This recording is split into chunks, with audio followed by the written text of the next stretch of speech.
కీర్తన గ్రంథము 51వ అధ్యాయాన్ని ఉత్తర ప్రత్యుత్తరములుగా చదివి దేవుని నామాన్ని మహిమపరుద్దాం. దేవా, నీ కృప చొప్పున నన్ను కరుణింపుము, నీ వాత్సల్య బాహుల్యము చొప్పున నా అతిక్రమమును తుడిచివేయము.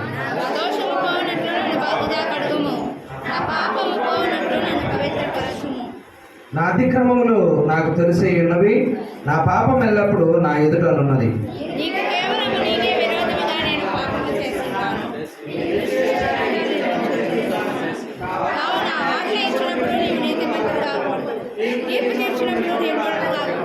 నేను పాపములో పుట్టిన వాడను, పాపములోనే నా తల్లి నన్ను గర్భమున ధరించాను.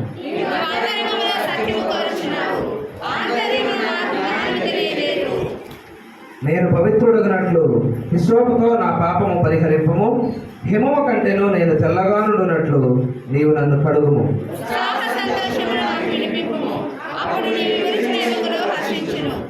నా పాపములకు ఉరుకుడవు కమ్ము, నా దోషములన్నిటినీ తుడిచివేయము.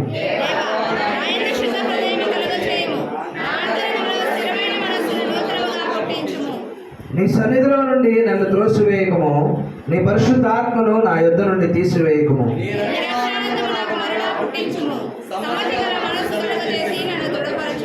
అప్పుడు అతిక్రమము చేయు వారికి నీ త్రోవలను బోధించదను, పాపులను నీ తట్టు తిరుగుదురు.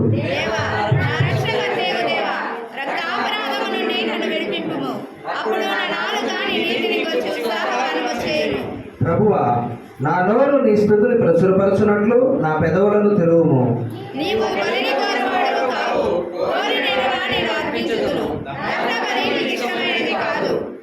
విరిగిన మనసే దేవునికి ఇష్టమైన బలులు. దేవా, విరిగి నలిగిన హృదయమును నీవు అలక్ష్యము చేయవు.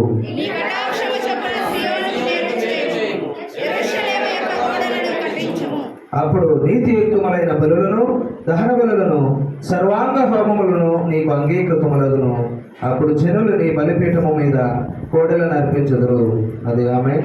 అలాగే మనము అపోస్తుల విశ్వాస ప్రమాణం చెప్పుకొని దేవుళ్ళు ముందుకెళ్దాం. నేను పరలోకమును భూలోకమును సృష్టించిన సర్వశక్తి గల తండ్రి అయిన దేవుని నమ్ముచున్నాను. ఆయన జనతైక కుమారుడును మన ప్రభు అయిన యేసుక్రీస్తును నమ్ముచున్నాను. ఈయన పరిశుద్ధాత్మ చేత గర్భమున ధరింపబడి కన్యైన మరియ నుండి పుట్టి పొంతి పిలాతు క్రింద శ్రమపడి సిలువ వేయబడి చనిపోయి సమాధి చేయబడ్డాడని, పాతాళంలోనికి దిగి చనిపోయిన వారిలో నుండి 3వ దినమందు లేచి పరలోకమునకెక్కి సర్వశక్తి గల తండ్రి అయిన దేవుని కుడి చేతి వైపున కూర్చుండి ఉన్నాడని, జీవించే వారికి చనిపోయిన వారికి న్యాయము తీర్చుటకు అక్కడ నుండి వచ్చినని నమ్ముచున్నాను. నేను పరిశుద్ధాత్మ నమ్ముచున్నాను.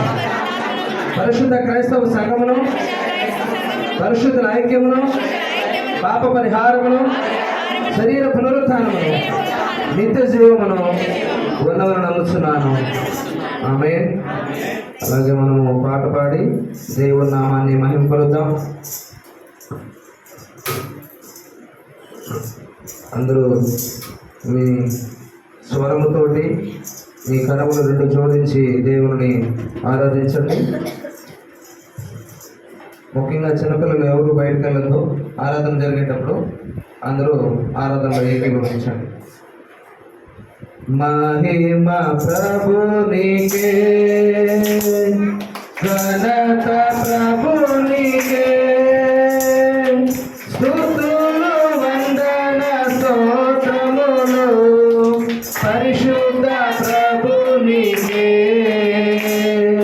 స్తుతులు వందన స్తోత్రములు పరిశుద్ధ ప్రభునికే. ఆరాధనా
తోడైయుండి నడిపించు దైవమా.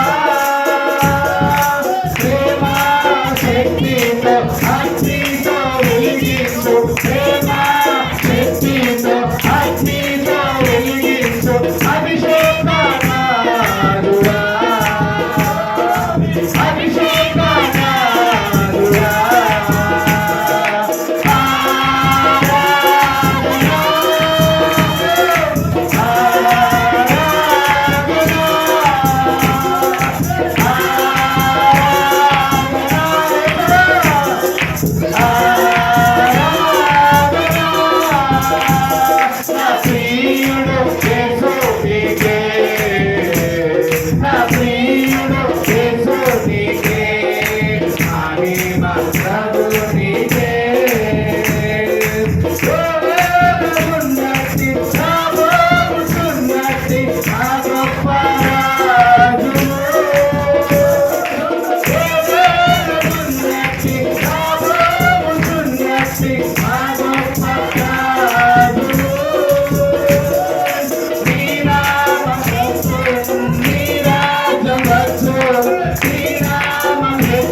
పరిశుద్ధ ప్రేమ కలిగిన యేసయ్య, సర్వోన్నతుడైన తండ్రి, ప్రేమ స్వరూపి, నీకు వందనములు, స్తోత్రములు, స్తోత్రములు ప్రభువా.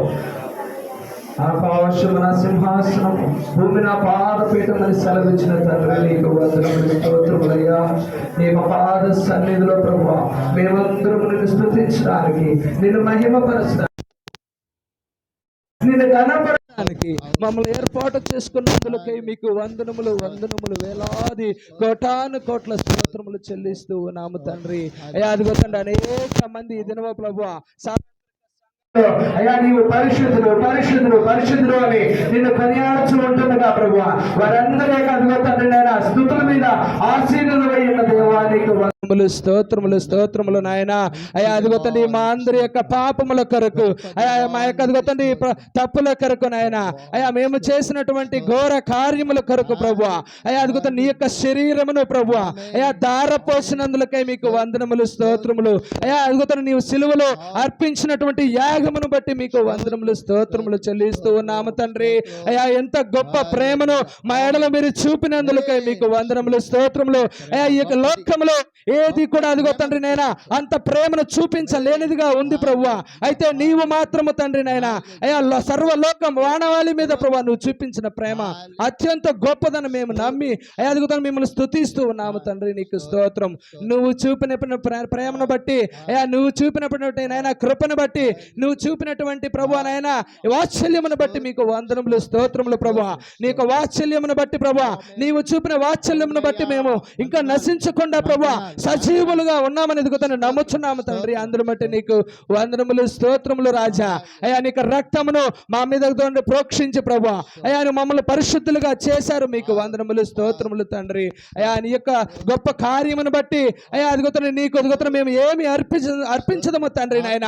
విరిగి నలిగినటువంటి మనస్సుతో విరిగి నలిగినటువంటి హృదయముతో ప్రభా నిన్ను ఆరాధించినా కూడా అదుగుతున్న చాలదు తండ్రి. అందరూ బట్టి నీకు వందనాలు స్తోత్రాలు. అయ్యా తండ్రి నీ యొక్క అదుగుతండి నేను సిలువ త్యాగంలో స్తోత్రాలు. అయ్యా మా అందరి యొక్క అయ్యా స్తుతుల మీద అయ్యా మా అందరి యొక్క అదుగుతుండే నైనా మహిమ మీద అదుగుతున్నా మీరే ఆశీనులు అయ్యండి ప్రభు. అయ్యా నీవే అదుగుతండి నైనా నీవే గొప్ప అదుగుతండి నైనా దీవుల్లో అదుగుతున్న ప్రతి బిడ్డకు మీరు దయచేయబోతున్నటువంటి విధానం బట్టి మీకు వందనములు స్తోత్రములు చెల్లించుకుంటున్నారు. ప్రతి బిడ్డను యొక్క సమయంలో మీరు దర్శించబోతున్నారు. అందరం బట్టి మీకు వందనాలు స్తోత్రాలు. ప్రతి హృదయంలో అయ్యా ప్రతి వారి కుటుంబంలో ప్రతి సంఘంలో కూడా ప్రభా నీకు అదుగుతండి పరిశుద్ధమైనటువంటి వాక్యపు వెలుగును ప్రకాశింప చేయబోతున్నందుకే మీకు వందనములు స్తోత్రములు తండ్రి.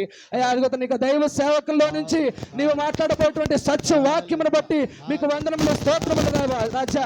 అయ్యా అదుగుతండి ఆ యొక్క మాటలు మా యొక్క జీవితంలో వెలుగుగా అదుగుతండి నైనా ఉండడానికి సహాయం చేయబోతున్నందుకే మీకు వందనాలు స్తోత్రాలు. అద్భుతం నీకు వాక్యము అద్భుతండి మా యొక్క జీవితాలకు అద్భుతండి మా యొక్క తలంపులకు అయా దీపంలాగా పనిచేసేటువంటి మీరు మాకు దయచేయబోతున్నందుకై మీకు వందనములు స్తోత్రములు చెల్లిస్తూ ఉన్నాను. ఈ సమయంలో ఉత్సాహముతో ప్రభువా అయా చిన్నల దగ్గర నుంచి పెద్దల వరకు ప్రభువా ఉత్సాహముతో ఉజ్జీవముతో అయా అద్భుతండి నిన్ను మహిమపరిచి అయా స్వరముతో పాడి ప్రభువా కరములతో అద్భుతండి నిన్ను చప్పట్లు కొట్టి నిన్ను స్తుతించినటువంటి ప్రతి ఒక్క బిడ్డ హృదయమును మీరు సమయంలో తాకబోతున్నందుకై మీకు వందనములు స్తోత్రం కృపతో నింపి నడిపించండి. అయా నిన్ను ప్రతి ఒక్కరు కూడా అదిగో చక్కగా ఆరాధించినటువంటి ప్రతి బిడ్డను ప్రతి బిడ్డ యొక్క ఆరాధన ధూపం మీద అదిగో మీరు ఆశీనులు అయ్యండి ప్రభువా. వారందరి మా అందరి యొక్క అదిగోతండి స్తుతి ఆరాధన ధూపమును మీరు స్వీకరించి నిండారులుగా దీవించబోతున్నందులకై మీకు వందనములు స్తోత్రములు చెల్లించుకుంటూ యేసుక్రీస్తు వారి దివ్యమైన నామములోనికి ఈ ఆరాధన సమర్పిస్తూ ఉన్నాము తండ్రి. ఆమేన్. హల్లెలూయా హల్లెలూయా హల్లెలూయా. కూర్చోండి ప్రియులారా.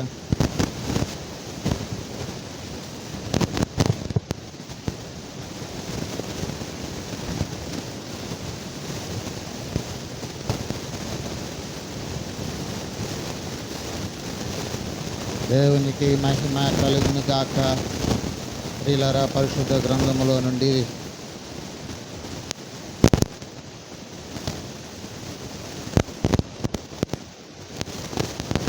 యెహెజ్కేలు గ్రంథం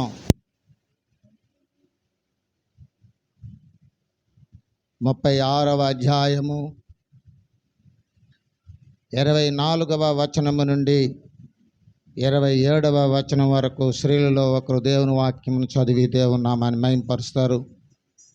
యెహెజ్కేలు గ్రంథం 36వ అధ్యాయము 24 నుండి 27 వరకు స్త్రీలలో ఒకరు దేవుని వాక్యం చదివి దేవుని నామాన్ని మహిమపరుస్తారు.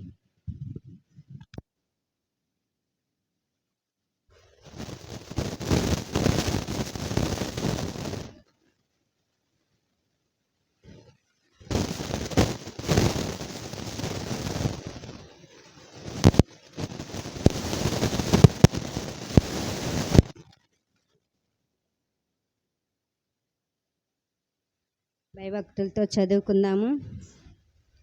అది యెహెజ్కేలు గ్రంథము 36వ అధ్యాయము 24వ వచనం నుంచి 27 వచనం వరకు చదువుకొని దేవుని నామమును మహింపరచుకున్నాను.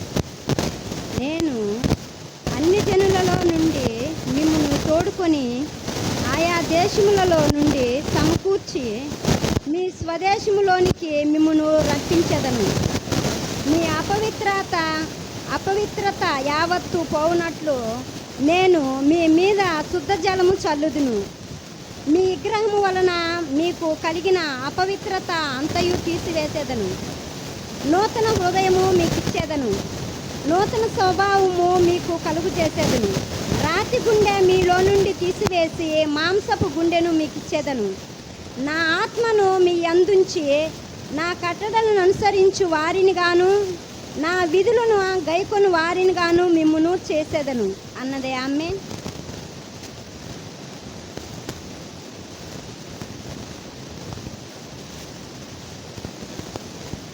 అలాగే కొత్త నిబంధన గ్రంథం ఎఫెసీ పత్రిక 5వ అధ్యాయం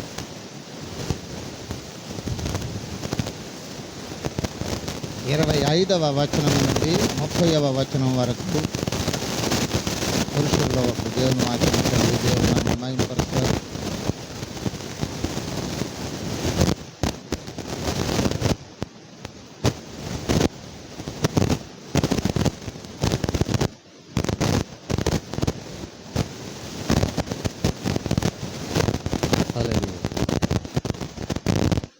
దేవుని వాక్యము భయభక్తులతో చదువుకున్నాం. అది ఎఫెసీయులకు రాసిన పత్రిక 5వ అధ్యాయము 25వ వచనం నుంచి 30వ వచనం వరకు భయభక్తులతో. పురుషులారా, మీరును మీ భార్యలను ప్రేమించుడి. అటువలే క్రీస్తు కూడా సంఘమును ప్రేమించి అధిక కళంకమైన ముడతైనను అట్టిది మరి ఏదైనను లేక పరిశుద్ధమైనది గాను నిర్దోషమైనది గాను మహిమగల సంగమగాను ఆయన తన ఎదుట దానిని నిలబెట్టుకొనవలనని వాక్యముతో ఉదక స్నానము చేత దానిని పవిత్రపరచి పరిశుద్ధపరచుటకై దాని కొరకు తన్ను తాను అప్పగించుకొనెను. అటుల వలనే పురుషులు కూడా తన సొంత శరీరము వలె తమ భార్యలను ప్రేమింప బద్ధులై ఉన్నారు. తన భార్యను ప్రేమించువాడు తన్ను ప్రేమించుకొనుచున్నాడు. తన శరీరమును ద్వేషించిన వాడెవడను లేడు. కానీ ప్రతి వాడును దానిని పోషించి సంరక్షించుకొనును. మనము క్రీస్తు శరీరమునకు అవయములై ఉన్నాము గనుక అలాగే క్రీస్తు కూడా సంఘమును పోషించి సంరక్షించుచున్నాడు అన్నది ఆమెన్. రాకడ సమయములో కడబూర శబ్దముతో రాకడ సమయములో కడబూర శబ్దముతో యేసుని చేరుకొనే విశ్వాసము నీకుందా? యేసుని చేరుకొనే విశ్వాసము నీకుందా? రావయ్యా యేసునాథా వేగమే రావయ్యా, రావయ్యా యేసునాథా వేగమే రావయ్యా, రావయ్యా యేసునాథా వేగమే రావయ్యా, రావయ్యా యేసునాథా. యేసయ్య రాకడ సమయములో ఎదురేగే రక్షణ నీకుందా? యేసయ్య రాకడ సమయములో ఎదురేగే రక్షణ నీకుందా? లోకాశలపై విజయము నీకుందా? లోకాశలపై విజయము నీకుందా? రావయ్యా యేసునాథా వేగమే రావయ్యా, రావయ్యా యేసునాథా వేగమే రావయ్యా. ఆమేన్. రావయ్యా యేసునాథ వేగమే రావయ్యా, రావయ్యా యేసునాథ వేగమే రావయ్యా. రాకడ సమయములో కడబూర శబ్దముతో, రాకడ సమయములో కడబూర శబ్దముతో యేసుని చేరుకునే విశ్వాసము నీకుందా? యేసుని చేరుకునే విశ్వాసము నీకుందా? హల్లెలూయా, హల్లెలూయా. ప్రభువుకు మహిమ కలుగును గాక. ప్రియులారా, దేవుని కృపను బట్టి 2024వ సంవత్సరం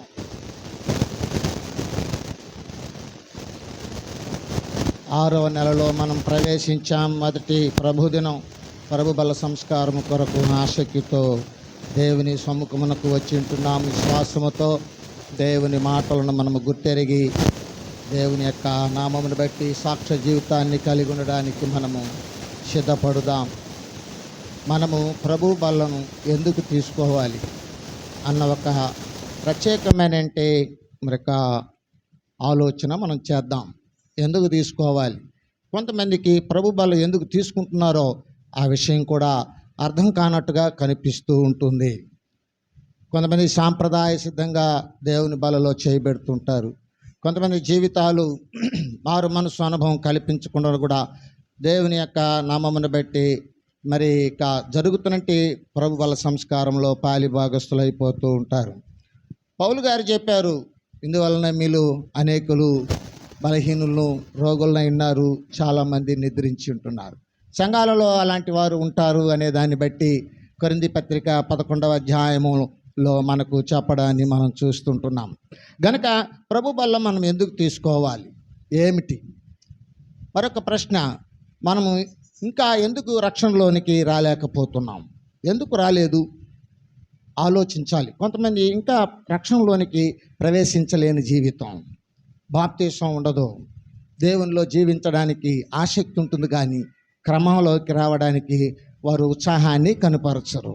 ఇలాంటి జీవితాలతో ఆలస్యం చేసుకుంటూ ఉన్నప్పుడు ప్రభు రాకడ మరి ఉన్నట్టుండి రావడం జరిగిందనుకోండి, అప్పుడు వారి పరిస్థితి ఏం కాను, పాపంలోనూ ఉండి మరణించి పరిస్థితిలోకి ఉండిపోతూ ఉంటారు. స్థిరమైన బలమైన ఆత్మీయ జీవితాన్ని మనము కలిగి ఉండాలి. ప్రభు మనకిచ్చాడు, మరి చక్కటి మంచి అవకాశాన్ని ఇచ్చాడు. ఈ అవకాశాన్ని మనము పైకి మరి ఇక మత కార్యంలాగా అనుభవిస్తూ దేవుని యొక్క దీవెనను పొందలేని స్థితిలో ఉన్నట్లయితే మన జీవితాలలో మరి దేవుని ప్రతిఫలాన్ని మనం పొందలేకపోతున్నాం.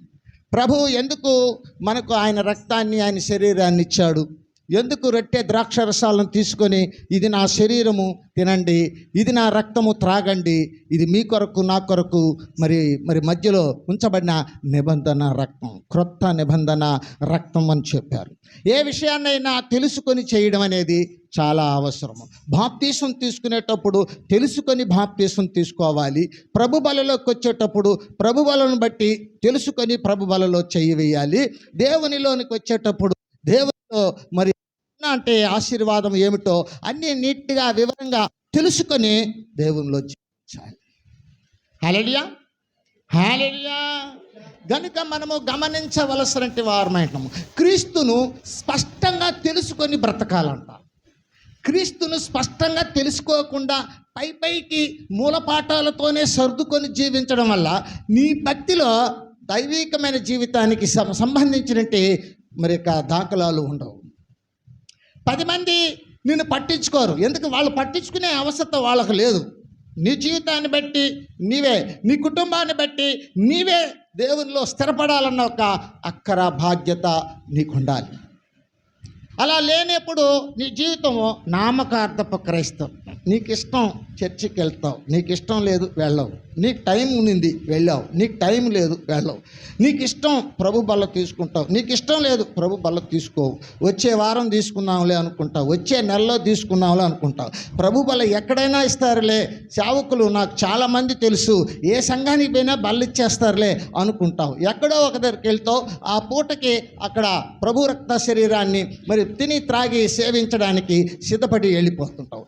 క్రమం ఉండదు, పద్ధతి ఉండదు, లేఖనాలు తెలియదు.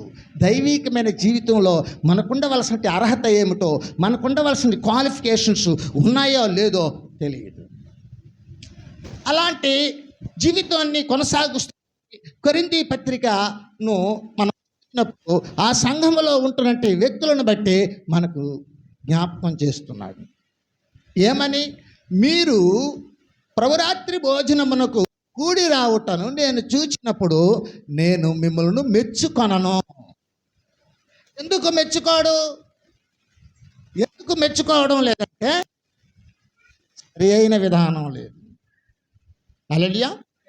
సరి అయిన విధానమును మనము కలిగి ఉంటే దైవజనులు కూడా మనం బలలు తీసుకునేటప్పుడు మెచ్చుకుంటారు. ఉదాహరణకు కొన్ని మనం చూసినప్పుడు విశ్వాసుల మీద దైవజనులకు ఒక అవగాహన ఉంటుంది, కొంత అవగాహన కలిగి ఉంటారు. వీరు మంచి దేవుని బిడ్డలు, వీరు మంచి ప్రార్థనా పరులు, వీరు దేవుని వాక్యానుసారంగా నడుచుకుంటున్నారు, దైవికమైన జీవితం మీద ఉత్సాహం కల్పిస్తుంది, వీళ్ళు ప్రేమ కలిగిన వాళ్ళు, వీరు కఠినమైన వ్యక్తులు, వీరు దుర్భాషలాడేవాళ్ళు, వీరి కుటుంబంలో నెమ్మది ఉంది, వీరి కుటుంబంలో నెమ్మది లేదు, వీరి కుటుంబంలో సమాధానం లేదు, సమాధానము కలిగి ఉన్నారు, సంఘంలో వీళ్ళు మంచి పరిచారకులు, సంఘంలో వీళ్ళు తూతూ నామకార్థంగా జీవిస్తూ ఉంటారు. టూరిజం బిలీవర్స్ అంటే యాత్రికుల్లాగా ఎప్పుడో కనిపిస్తుంటారు, వెళ్ళిపోతుంటారు. వాళ్ళ ఇల్లులాగా దేవుని ఆలయము వారి యొక్క ఇంటిలాగా వాళ్ళు ఉపయోగించుకోరు. వారి ఇంటిలో దేవునికి స్థలము ఇవ్వరు, దేవునికి ఇంట్లో స్థలం ఉండదు. ఎప్పుడూ లోక సంబంధమైన వాటికి స్థలం ఇస్తూ ఉంటారు, భూ సంబంధమైన వాటి మీద ఎక్కువగా ఆలోచనలు ఆసక్తి కలిగి ఉంటారు. దైవికమైన దాఖలాలు కనిపించవు. కుటుంబంలో ప్రార్థన ఉండదు, కుటుంబంలో ప్రార్థన ఉండదు. అందరూ మారు మనసు పొందిన అనుభవాలకి రారు. పొందిన వ్యక్తులు పొందవలసిన వారి కొరకు ప్రార్థన చేసి ప్రయాసపడి కన్నీళ్ళు విడిచి వారి కొరకు వారి రక్షణ కొరకు ప్రయాసపడేంటి అనుభవం ఉండదు. మరి ఎందుకు యేసుప్రభుని ఎరిగింది? నేను యేసుప్రభువుని ఎరిగింది ఎందుకంటే ఆయన గుణగణములను ప్రకటించడానికి. నువ్వు ఎరిగింది ఎందుకంటే ఆయన గుణగణములను ప్రకటించడానికి. ఆ ప్రకటించడం అనేది నీ ఇంట్లో నుంచే నువ్వు ప్రారంభించాలి. అది మీ ఇంట్లో పురుషులు కావచ్చు, స్త్రీలు కావచ్చు, పెద్దలు కావచ్చు, పిల్లలు కావచ్చు, ఎవరికైనా తప్పకుండా నీవు దేవుని వాక్యము చెప్పవలసినదే, చెబుతూ ఉండాల్సిందే. చెబుతూ ఉన్నప్పుడే నువ్వు నమ్మినట్టు లెక్క. నువ్వు నమ్మలేదంటే పక్కవారికి నువ్వు చెప్పలేవు. ఇలాంటి క్రైస్తవ జీవితాన్ని మనం కొనసాగిస్తూ దేవుని పరిశుద్ధ బల దగ్గరకు రావాలి. హల్లెలూయా, హల్లెలూయా. కాబట్టి క్రీస్తుపై విశ్వాసం ఉంచిన మొదటి దినాలలో మనం ఏం చేస్తుంటామంటే పాపాలు పూర్తిగా కడిగి వేసుకుంటాం బాప్తీసం రూపంలో. యేసు ప్రభువులోకి వచ్చినప్పటికీ అప్పటికి ఉన్నంటి నీ పాపాల తాలూకు మొత్తం కడిగి వేయబడుతుంది. పూర్తి రక్షణకు నీకు అనుమతి చేశాడు. నీ పాపములు యావత్తు ఆయన మీద వేసుకున్నాడు. ఆయన సిలువలో నీ కొరకు శిక్ష అనుభవించాడు. కాబట్టి నీ శిక్ష, నీ పాపాలకు వచ్చిన శిక్ష, నీ దోషాలకు వచ్చిన శాపము ఆయన మీద పడింది. కాబట్టి ఆయన శాపగ్రస్తుడయ్యాడు, శిక్షార్హుడయ్యాడు. యెషయా గ్రంథం 53వ అధ్యాయము 5వ వచనం చదువుదాం. యెషయా గ్రంథం 53వ అధ్యాయము 5వ వచనం. మన అతిక్రమ క్రియలను బట్టి అతడు గాయపరచబడెను, మన దోషములను బట్టి నలగగొట్టబడెను, మన సమాధానార్థమైన శిక్ష అతని మీద పడెను. హల్లెలూయా, హల్లెలూయా. బైబిల్ చదువుతున్నావా? అర్థమవుతుందా నీకు? యేసయ్య నీ శిక్షను ఆయన మీద వేసుకున్నాడు, నీకు రక్షణ ఇచ్చాడు. ఆ శిక్షలో కార్చిన రక్తమే ఈ దినం నువ్వు సేవించడానికి ప్రభు కృపాసనము దగ్గరకి సమీపిస్తూ ఉంటున్నావు. అందుచేత ప్రభు మనతో మాట్లాడుతుంటున్నాడు. గమనించవలసిన వారమై ఉంటున్నాము. విశ్వాసంతో మనము ఆలోచించాలి. మొదటిగా నీవు స్నానం చేశావు. ఆ స్నానాన్ని, బాప్తిస్మాన్ని జ్ఞాన స్నానం అంటారు. స్నానం చేసినట్టు వ్యక్తికి పూర్తిగా మలినం అనేది వెళ్ళిపోతుంది, కడగబడ్డారు, క్రొత్త జన్మ అని చెప్పాడు. యేసుప్రభు వారు నికోదేముతో చెప్పినప్పుడు, ఒకడు నీటి ద్వారాను ఆత్మ ద్వారాను జన్మించితేనే తప్ప దేవుని రాజ్యమునకు ప్రవేశించడని నికోదేముతో చెప్పాడు. యోహాను సువార్త 3వ అధ్యాయం 3వ వచనం నుండి. తర్వాత పౌలు గారు అన్నారు, 3వ అధ్యాయము తీతు పత్రిక 4-5 వచనాల్లో అన్నాడు, పునర్జన్మ సంబంధమైన స్నానము ద్వారా మనము రక్షించబడ్డాము అన్నాడు. అంచేత మనము ప్రభు నామంలో క్రొత్త జన్మ అనబడే స్నానం ఆచరించాం. మనము బాప్తిస్మం అనేంటి స్నానాన్ని, జ్ఞాన స్నానాన్ని మనం పొందాం. అటు నుంచి మనము అప్పటి వరకు ఉన్న పాపాలను పూర్తిగా కడిగివేయడం జరిగింది.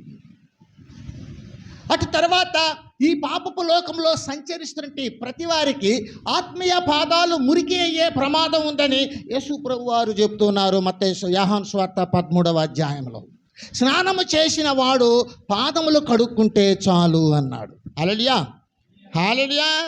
కాబట్టి ప్రతి ఒక్క వ్యక్తి ఏం చేయాలండి, పాపపు లోకములో మరి సంచరిస్తూ ఉన్నప్పుడు ఏదో ఒక ఆధ్యాత్మికమైన జీవితంలో క్రైస్తవుడిగా నడుస్తూ ఉన్నప్పుడు నీ యొక్క ఆధ్యాత్మిక పాదాలకు మురికి కలగడం అనేది జరుగుతుంది. ఆలోచన, తలంపు, ఊహ, ఉద్దేశము ఇలాంటి వాటికి పాపం అనేది అంటుకునే ప్రమాదం ఉంది. కనుక ప్రభువారు ఏం చేశారంటే, ఇది నా రక్తము, దీంతో మీరు శుద్ధులు కండి. ఉద్దేశపూర్వకంగా పాపాలు చేసుకుంటూ మళ్ళీ వచ్చి దాంట్లో చేయబెట్టి మళ్ళీ వెళ్ళి మళ్ళీ దాన్ని అట్లా చేయడానికి కాదు అది వచ్చింది, అట్లాంటి పాపాలు కాదు ఇది. నీ ఊహ, తలంపు, ఆలోచన పొరపాటుతో జరిగినట్లయితే వాటిని ఒప్పుకొని విడిచిపెట్టి యేసు రక్తంలో నిన్ను నీవు శుద్ధీకరించుకునే క్రమమే పరిశుద్ధ బల సంస్కారమును నీకు ఇచ్చింది.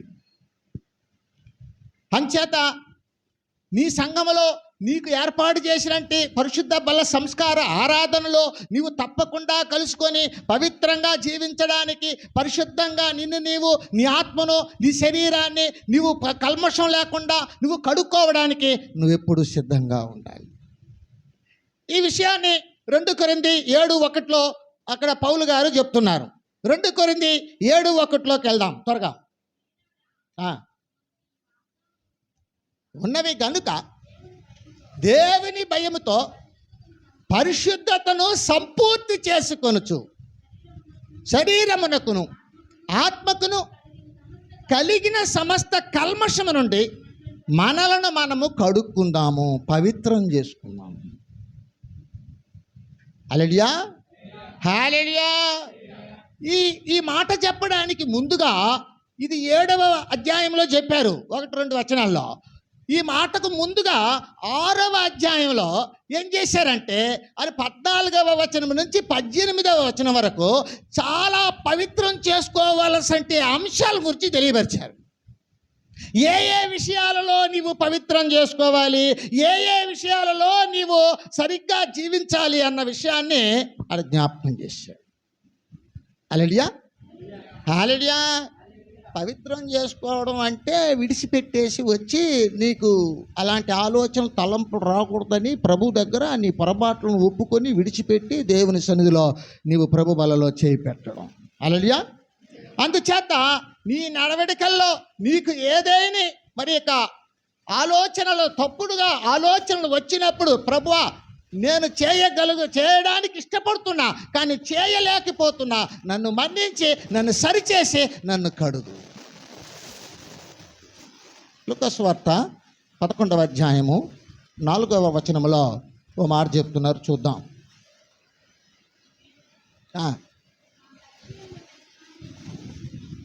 గనుక హల్లెలూయా, హల్లెలూయా. ఎవరు నేర్పించిన ప్రార్థన?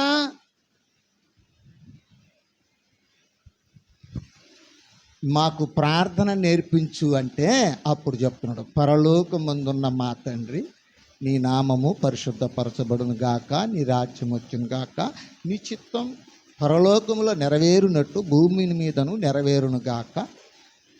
మా అనుదిన ఆహారం మాకు దయచేయము. మా ఎడల అపరాధము చేసిన వారిని మేము క్షమించి ఉన్నలాగున మా అపరాధములు క్షమించు. అపరాధములు ఉన్నాయి అంటున్నాడు ఆయన. అపరాధాలు క్షమించు అని ప్రార్థించు. ఈ అపరాధాలు ఎట్టొస్తున్నాయి?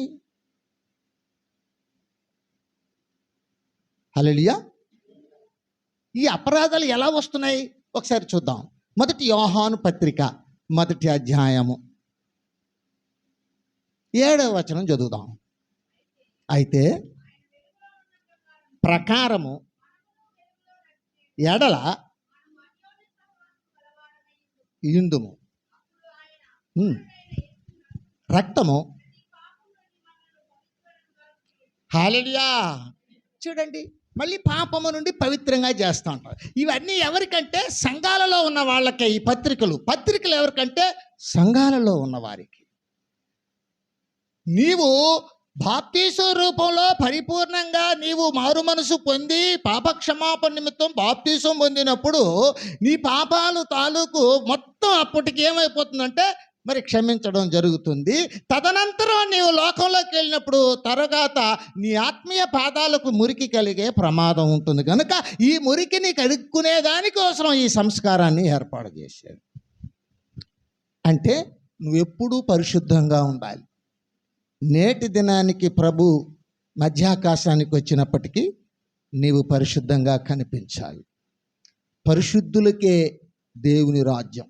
అపవిత్రులు పోకూడని మార్గం పరలోక రాజ్య మార్గం. హల్లెలూయా. కాబట్టి నువ్వెప్పుడూ పరిశుద్ధంగా ఉంచుకోవాలి. నువ్వెప్పుడూ పరిశుద్ధంగా ఉంచుకోవడం కోసం ఈ సంస్కారాన్ని నీకు అందుబాటులోకి పెట్టాడు. ఒకసారి మత్తయి సువార్త 26వ అధ్యాయము 26వ వచనం చదువుదాం త్వరగా.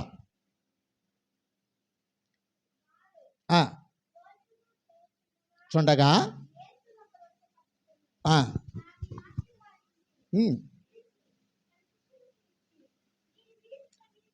తీసుకొని తినడి చెప్పాను. పట్టుకొని కృతజ్ఞతాస్తుతులు చెల్లించి త్రాగుడి. అనగా పాప క్షమాపణ నిమిత్తము అనేకుల కొరకు చిందించుచున్న నిబంధన రక్తం. హల్లెలూయా. హల్లెలూయా. ఇప్పుడు ఇక్కడ పాప క్షమాపణ అన్నారు యేసు ప్రభు వారు. ఎవరితో మాట్లాడిన మాట? శిష్యులతో మాట్లాడిన మాట. అపోస్తుల కార్యము 2వ అధ్యాయము 38వ వచనంలోకి వెళ్దాం. శిష్యులు అనబడేంటి వాళ్ళలో ఒక ఆయన, ఎవరైనా? పేతురు అక్కడ మాట్లాడుతున్నారు. 2:38.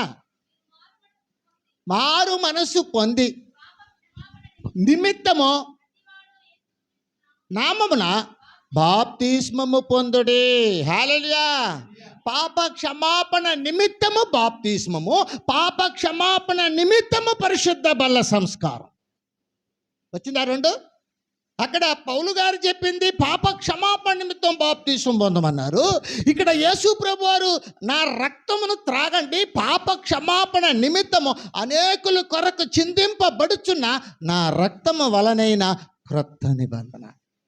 అక్కడ పాపాలు వేరు, ఇక్కడ పాపాలు. అది పూర్వపు పాపాలు, ఇది ప్రస్తుతపు పాపాలు. ఇది ప్రస్తుతం నీ ఊహలో తలంపులో పాపపు లోకంలో నడిచేటప్పుడు నీ పాదములకు అంటుకునే మురికిని గురించి చెప్పబడుతుంది. దీన్ని కడుక్కునేదానికి యేసు ప్రభు ఈ యొక్క నిబంధన రక్తాన్ని ఇచ్చాడు. దీనిని మనం ఏం చేయాలంటే చక్కగా వీటిని మంచిగా ఉపయోగించుకోవడానికి ప్రయత్నించాలి. యోహాను రాసిన మొదటి పత్రిక 1వ అధ్యాయము 9వ వచనంలో ఓ మాట చెప్తున్నారు చూడండి యోహాను భక్తుడు. మన పాపములను మనము ఒప్పుకొనిన ఎడల నమ్మదగిన వాడును నీతిమంతుడును గనుక క్షమించి చేయును. హల్లెలూయా. హల్లెలూయా. ఇవన్నీ మన కొరకు వ్రాసి పెట్టింది, సంఘం కొరకు వ్రాసి పెట్టబడింది. 2వ అధ్యాయము 1వ వచనం, 1 యోహాను పత్రిక. చిన్నపిల్లలారా, చేయకుండుటకై వ్రాయుచున్నాను, పాపము చేసిన ఎడల యేసుక్రీస్తు అను ఉత్తరవాది తండ్రి యొద్ద మనకున్నాడు. ఆలడియా, ఇది ఎంకరేజ్ చేయడానికి కాదు, పాపం చేస్తే ఆయన ఉన్నాడు కానీ నువ్వు చేసుకో అనేదానికి కాదు. మురికి తగిలితే కడుక్కునేదానికి ఆయన రక్తం చిందించి అక్కడున్నాడు. నీకు క్షమాపణ ప్రసాదించినంటే ఆయన అక్కడున్నాడు. అలలియా, అందుచేత గమనించవలసిన వారమై ఉంటున్నాము. పరిశుద్ధ బల్ల సంస్కారమును తప్పనిసరిగా నీవు నీ పరిశుద్ధత కొరకు, పరిశుద్ధమైన జీవితం కొరకు నీవు తప్పకుండా తిని త్రాగి సేవించే ఆ యొక్క సమూహములో నువ్వు ఉండాలి. చక్కగా పరిశుద్ధ బల సంస్కారము తీసుకోవాలి. అట్లని యోహాను సువార్త 6వ అధ్యాయము 53, 54 వచనాలలో యేసు ప్రభువు చెప్తున్నారు, నా శరీరమును తిని నా రక్తమును త్రాగువాడే నిత్య జీవము గలవాడు. హల్లెలూయా. అంత్య దినమున నేను వాని లేపుతాను. హల్లెలూయా. మత కార్యము కాదు, అవసరాలకు వెళ్ళి కలుసుకునే సంస్కారము కాదు, నీకు ఇష్టం వచ్చినట్టుగా చేసుకునేది కాదు. ఇది నీ పరిశుద్ధ జీవితానికి యేసు ప్రభు వారు ప్రేమతో సమర్పించిన తన రక్తము, ఆయన శరీరము, దాని విలువ నీవు తెలుసుకొని ఉండాలి. దానిని నీవు సేవించడానికి, పరిశుద్ధంగా తయారవ్వడానికి నువ్వు సిద్ధపడి ఉండాలి. నీ మనసు సిద్ధం. ఆత్మకు శరీరమునకు కలిగిన సమస్త కల్మషం నుండి మనల్ని మనము కడుక్కోవాలి. 2 విషయాలు చెప్పి నేను త్వరగా ముగిస్తాను. ఈరోజు ఎక్కువ పాఠం లేదు అనుకొని వచ్చిన, మళ్ళీ చూడాలి మీ ఉత్సాహం ఎట్టుంటుందో. దేన్ని కడుక్కోవాలి? ఆత్మను, శరీరాన్ని. ఆత్మకు కలిగే కల్మషం ఏందో ఇప్పుడు ఒక్కటి చెప్తా, చాలా ఉన్నాయి, ఒక్కటి చెప్తా. హల్లెలూయా. 10వ అధ్యాయం 1 కొరింథీ పత్రిక 10వ అధ్యాయము 14వ వచనము.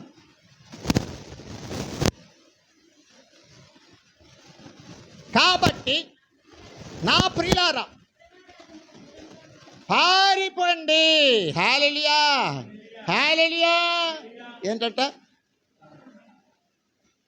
ఎప్పుడు విగ్రహారాధన చేస్తున్నావా? బాప్తీసం తీసుకోక ముందు విగ్రహారాధన చేస్తున్నాం, అప్పుడు విగ్రహాలకు పెట్టిన అరటిపండ్లు అది ఇది మింగేస్తున్నాం, కొబ్బరికాయలు కొట్టుకొని తినేస్తున్నాం. అది దాంట్లో ఏముండదులే అనుకో.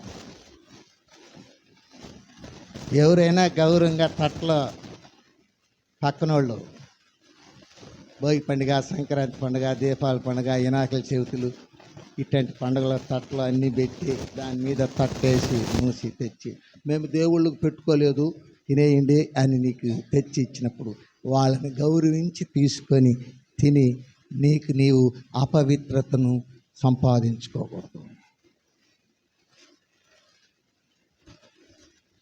నువ్వు బల్ల తీసుకునే వ్యక్తివైతే ఇవన్నీ నీకు తెలిసి ఉండాలి. నీవు బలలో ఉన్నంటే పవిత్రతను, బల్ల ద్వారా నీవు ఏర్పరచుకోవలసిన పరిశుద్ధతను నువ్వు కాపాడుకోవడానికి ప్రయత్నించాలి. ఏముండదులే అనుకోకూడదు. ఇదే చెప్పాం, పాపపు లోకములో అంటుకునే మురికి ఆత్మకు సంబంధించిందే విగ్రహారాధన. యోహాను సువార్త 15వ అధ్యాయము 16వ వచనంలోకి వెళ్దాం.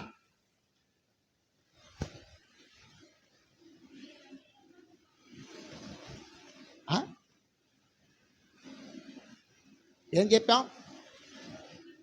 మీరు నన్ను ఏర్పరచుకొనలేదు, ఏమి అడుగుదురో అనుగ్రహించినట్లు.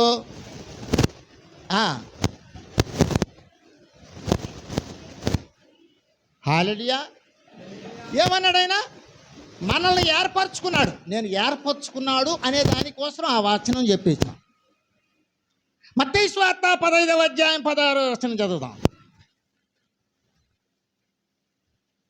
ఏమయ్యా బైబిల్ ఎత్తుకొని ఇనేమే నైట్ డ్యూటీయా?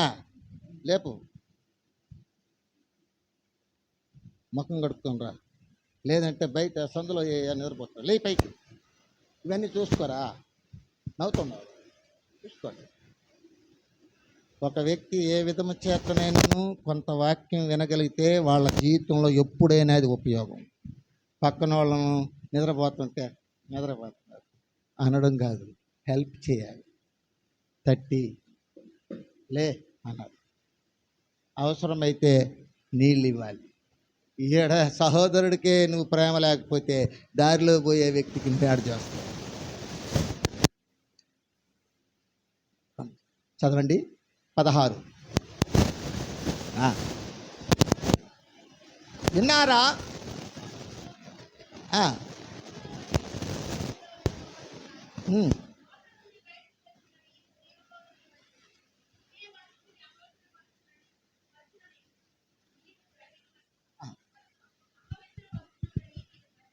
గ్రహింపరా?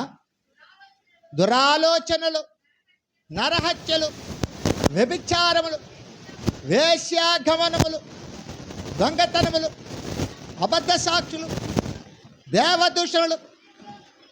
హల్లెలూయా, హల్లెలూయా. హృదయంలో నుంచి వచ్చే ప్రతిదీ కూడా మనిషిని అపవిత్రపరుస్తుంది. కాబట్టి దాన్ని కడుక్కోవాలి. అలాంటి కోరిక వస్తుంది విగ్రహారాధకులతో కలిసి సాంగత్యం చేయడం, తినేయడం. ఇక్కడికి వచ్చేది పరిశుద్ధులతో కలిసి సాంగత్యం చేయడం, తినేయడం. అక్కడ విధి ఏంటది? వృత్తి ధర్మం. అక్కడ ఏం ధర్మం? ఇక్కడ ఆత్మధర్మం. అక్కడ వాళ్ళతో అలాంటి భక్తి, ఇక్కడ మనతో మనలాంటి భక్తి. దేవుని దగ్గర అలా నడుచుకుంటూ ప్రభు బలను సేవించడం తప్పు. ఇదిగో చూడండి, కొరింథీయులకు రాసింది పత్రిక పాఠము 10వ అధ్యాయం, 1 కొరింథీ 10.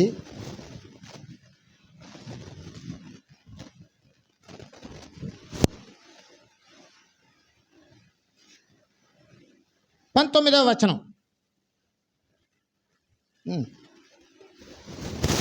21వ వచనం చదవండి.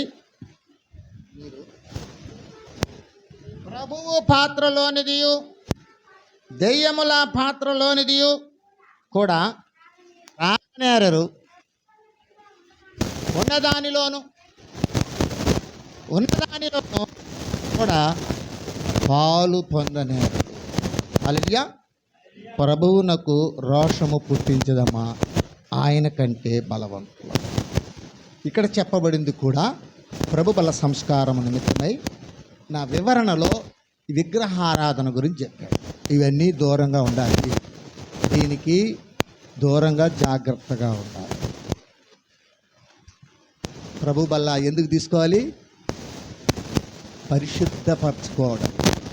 పరిశుద్ధపరచుకోవాలంటే మనము ఆత్మకు శరీరానికి కలిగే కల్మషం నుండి మనల్ని మనం కడుక్కునే విధానం. ఈ ఆత్మకు కలిగేది ఏంటంటే విగ్రహారాధన. అంటే దేవుణ్ణే మార్చేస్తాం, దేవుడితోనే చెలగాటమాడతాం.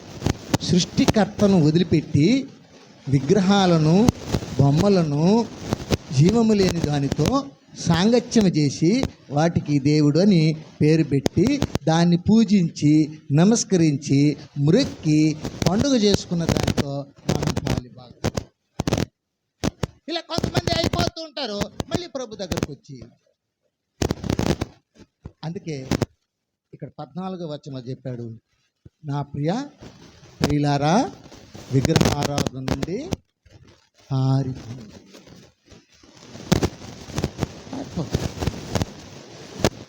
లేదంటే నీ అపవిత్రత అలాగే ఉంటుంది.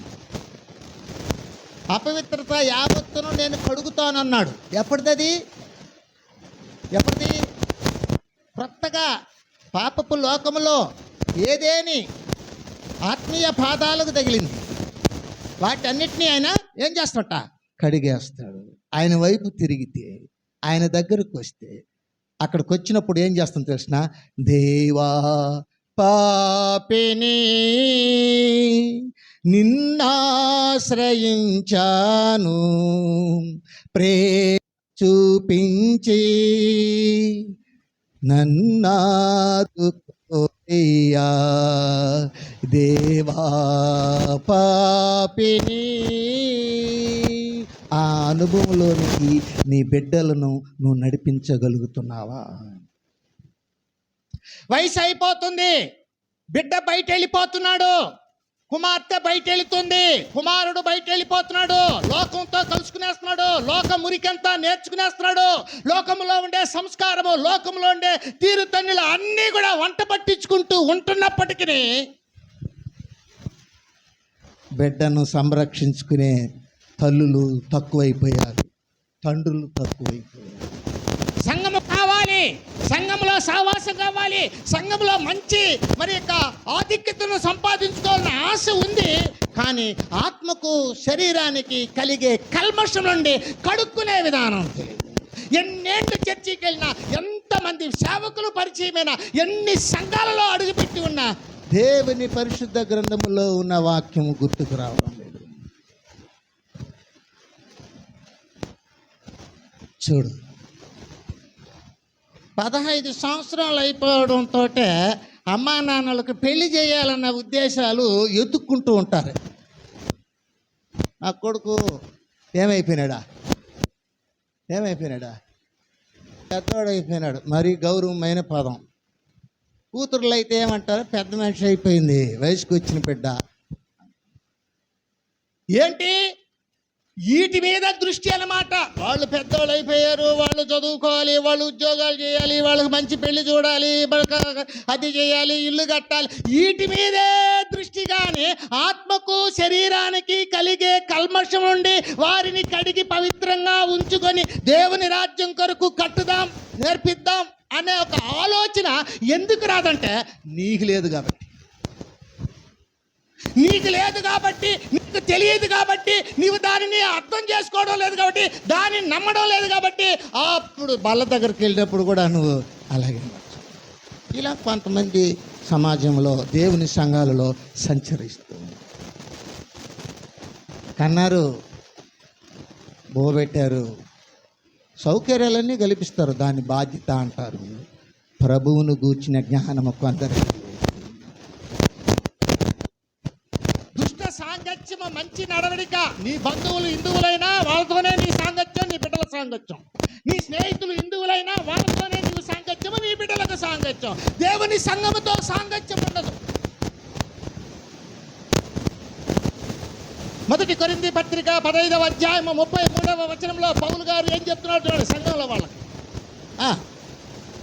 దుష్ట సాంగత్యము మంచి నడవడిని చెడుపును. నీతి ప్రవర్తన గలవారై మేల్కొని పాపము చేయకుడి. దేవుని గూర్చిన జ్ఞానము కొందరికి లేదు. హల్లెలూయా, హల్లెలూయా. నీ బిడ్డని నువ్వు కంట్రోల్ చేసుకోలేకపోతున్నావు. కారణం ఏం చేసినా నీ మనసును నువ్వు కంట్రోల్ చేసుకోకపోవడమే.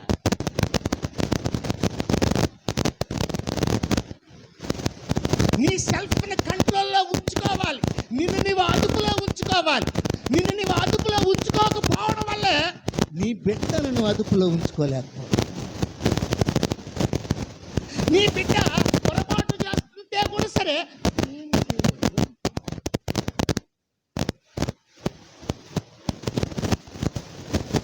ప్రభు వల్ల నీకు మాత్రమే కావాలి.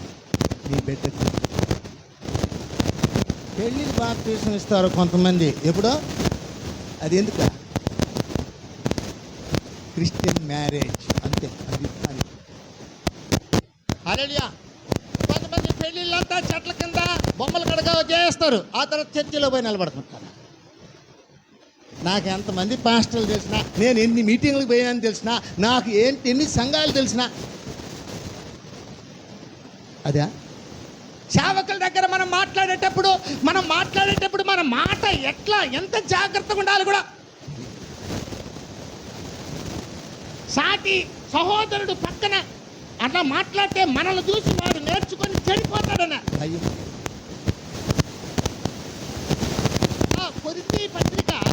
కొరింథీ 7:1 అంటే దేవుని భయముతో ఆత్మకును శరీరమునకును కలిగిన సమస్త కల్మషముల నుండి మనల్ని మనం. పేతురు గారు అంటున్నారు, అన్నిటి అంతము సమీపించిన్నదని ఎరిగి భయముతో, దేవుని భయముతో కాలము గడపండి. ఒకసారి చూపిస్తాను చూడండి. పేతురు పత్రిక పాఠం చెప్పండి 4 మొదటి పేతురు 4:7 ఒకసారి చూడండి. అయితే అన్నిటి అంతము సమీపమై ఉన్నది కాగా మీరు స్వస్థ బుద్ధి గలవారై ఉండడి ప్రేమ కప్పును ముఖ్యముగా ఇండుడి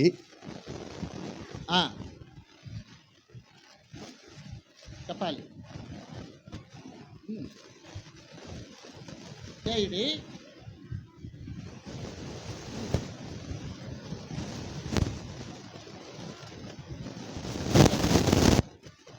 హల్లెలూయా హల్లెలూయా. ఇదిగో చూడండి, ఒకసారి మనం గమనిద్దాం ప్రియులారా. యాకోబు రాసిన పత్రిక పాఠం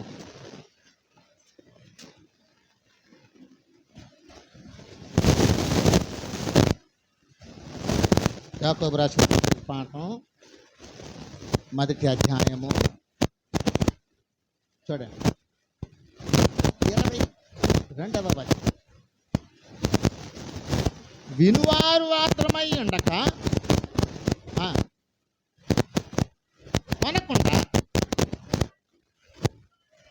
హల్లెలూయా వాక్య ప్రకారం ప్రవర్తించాలి. అన్నిటి అంతము సమీపించి ఉన్నది కనుక దేవుని భయంతో వాక్య ప్రకారం ప్రవర్తించాలి. అంచేత ప్రభు వల్ల తీసుకుంటున్న ప్రతి దేవుని బిడ్డలు ఆత్మకు కలిగే కల్మషములో విగ్రహారాధనకు దూరముగా ఉంటారు.